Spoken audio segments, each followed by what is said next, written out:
வீட்டு வாசலில் உட்காந்துருந்தாங்க.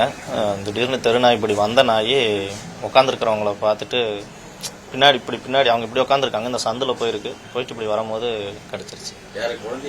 இல்லை, பாட்டியை கடிச்சிருச்சு. கையில் வச்சிருந்த குழந்தைய காப்பாற்றுறதுக்காக அவங்க இப்படி திரும்பினாங்க. அப்போ குழந்தையும் பிடிச்சி இழுத்துருச்சு. ஆனால் குழந்தைய பிடிச்சி டக்குன்னு தூக்கிட்டாங்க. ஆமாம், குழந்தைக்கு லைட்டாக கையில் அடிபட்டுருக்கு.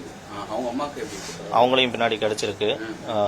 இப்போ 2 பேரும் இப்போ ட்ரீட்மெண்ட் எடுத்துகிட்டு இப்போ பரவாயில்ல. பரவாயில்ல. 7 months. நாய்கள் நிறையா இருக்குது. ஆனால் பைட் வந்துட்டு நாங்கள் இப்போ ஃபேஸ் பண்ணதுனால தான் நாங்கள் சொல்ல முடியுது. ஆனால் பட் நாய்கள் நிறையாவே இருக்குது இந்த ஏரியாவில். நார்மலாக நடந்து போனாலே வந்துட்டு பதட்டமாக தான் இருக்குது. அது எந்த நாய், வெறிபிடிச்ச நாயா அப்படின்னு மனுஷங்க நடமாறதே கொஞ்சம் கஷ்டமாக தான் இருக்குது. நாயை பார்த்து பயந்து தான் போக வேண்டியதாக இருக்குது. பட் இந்த ஏரியாவில் ஏகப்பட்ட நாய்ங்க இருக்குது. கார்பரேஷன் என்ன பண்ணுறாங்கன்னு தெரியல. என்ன கோரிக்கை சார் வைக்கிறீங்க? ஏன்னா எனக்கோ எங்கள் எல்லா வீட்லையும் இந்த மாதிரி ஒரு சூழ்நிலை வரும். நீங்கள் என்ன கோரிக்கை வைக்கிறீங்க? நாய்கள் வந்துட்டு கரெக்டாக ப்ராப்பராக வந்துட்டு இந்த கார்பரேஷன் செக் பண்ணி இவ்வளோ நாய்கள் இருக்குது அப்படின்னா அதை ப்ராப்பராக பராமரிச்சாங்கன்னா பரவாயில்ல. இப்படி கண்டுக்காமல் விட்டுடுறாங்க. கண்ட இடத்துல சுற்றுது. ஃபுல்லாக இந்த ஏரியா, வேளச்சேரி ஏரியா வந்துட்டு ஆல்மோஸ்ட் ஃபுல்லாக நிறையா வந்துட்டு ஹோட்டல்ஸு எல்லாமே இருக்குது, ஃபாஸ்ட் ஃபுட்ஸு நிறையா கடைகள் இருக்கிற ஏரியா. ஸோ சுற்றி எந்நேரம் பார்த்தாலும் நாய்கள் நிறையாவே இங்கே தெரியுது. அதனால அது எப்படி வெறி பிடிக்கிற நாயா, நல்ல நாயா, இந்த நாயின்றது நமக்கு தெரிய மாட்டேங்குது. கார்பரேஷன் அதை வந்துட்டு ரெகுலராக மானிட்டர் பண்ணி நாய்கள் நிறையா இருக்கிற இடத்துல அதை எடுத்து அவங்க கேம்ப்பு போட்டு வேக்சினேஷன் போட்டு அதை நல்லபடியாக வச்சுருந்தாங்கன்னா நல்லாயிருக்கும். இல்லை நாய்களை கொஞ்சம் குறைச்சாங்கன்னா நல்லாயிருக்கும். ஏன்னா ஏகப்பட்ட நாய் ஈக்குவலாக இந்த தெருவில் பார்த்தீங்கன்னா காலையிலலாம் வாக்கிங்லாம் போனோம்னா ஆல்மோஸ்ட் ஒரு 50-60 நாயாவது மொத்தமாக சுற்றுங்க. அவ்வளோ இருக்குது இங்கே நாய்ங்க. அதை செக் பண்ணி அவங்க ப்ராப்பராக அது ஆக்ஷன் எடுத்தாங்கன்னா.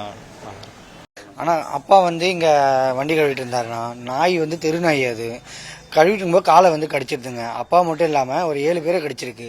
இந்த சந்தில் ஒரு சின்ன பசங்களை கடிச்சிது, 4 பேரை கடிச்சிருக்கு. இந்திக்காரனுங்க அங்கே உட்காந்துட்டு இருந்தானுங்க, அவங்க 2 பேரையும் கடிச்சாச்சு. நம்ம வீட்டு பக்கத்தில் ஒரு அண்ணா இருக்காரு, வயசானவர். அவரும் அயன் கடை தான் வச்சிருக்காரு. அவர் வேட்டியை மட்டும் பிடிச்சி இழுத்துதுங்க. கடிக்க போச்சு. அவர் துரத்தி விட்டனால வேட்டியை மட்டும் பிடிச்சிதுங்க. அந்த பார்க் அவனியூவில் ஒரு குழந்தைய கடிச்சிருக்கு, 6 வயசு குழந்தைய கடிச்சிருக்கு அங்கே. ஆனால் தெரு காலையில் டாகை பிடிச்சிட்டாங்க, அந்த தெரு நாயை பிடிச்சிட்டாங்க. பட் ஆனால் தெரு நாய் அதிகமாக இருக்குது இங்கே. அதனால தான் பிரச்சனை. இப்போ நாய் கொஞ்சம் பிடிக்கணும், கார்பரேஷனாக எல்லாம் பக்காவாக பண்ணணும். அதை யாரும் ஒழுங்காக பண்ணுறது இல்லை இப்போ. அதான் பிரச்சனை. அதெல்லாம் கொஞ்சம் டாகை பிடிச்சி ஆப்ரேஷன்லாம் பண்ணி விட்டா கொஞ்சம் நல்லா இருக்குங்க. நிறைய நாய்ங்க அதிகமாகிட்டுங்க. எங்கே பார்த்தாலும் நாய் அதிகம். அவ்வளோதாங்க. அதுதான். பரவாயில்ல. காலைல போய் ஊசிலாம் போட்டு வந்துட்டோம் அப்பாவுக்கு. பட் ஆனால் பிளட்டு பெருசாக வந்திருக்கு அப்பாவுக்கு. அதனால தையல் போடுற மாதிரி எதுவும் ஆக்சுவலாக இவ்வளோ நீட்டுக்கு அப்பாவை கடிச்சு வச்சிருக்கு, பல்லோட கடிச்சிருக்குங்க. அப்பா காலைல பார்த்தாங்க. அதை ஆப்ரேஷன் ஹாஸ்பிட்டலுக்கு கூட்டு போயிட்டு எல்லாம் ஊசி போட்டோம். நேற்று எல்லாம் போட்டு தான் வந்தோம். அதுக்காக தாங்க. எதுவுமே பண்ணல. அப்பா யாருமே அடிக்கவும் இல்லை, எதுவும் பண்ணல.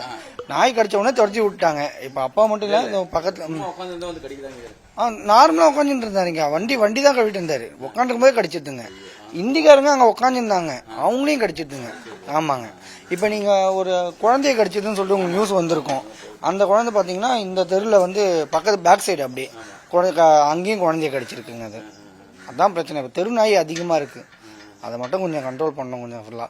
அதானா. அப்பா பேர் கஜேந்திரன், வெங்கடேஷ் அவங்க பையன். நான் ஓகேண்ணா, நன்றி.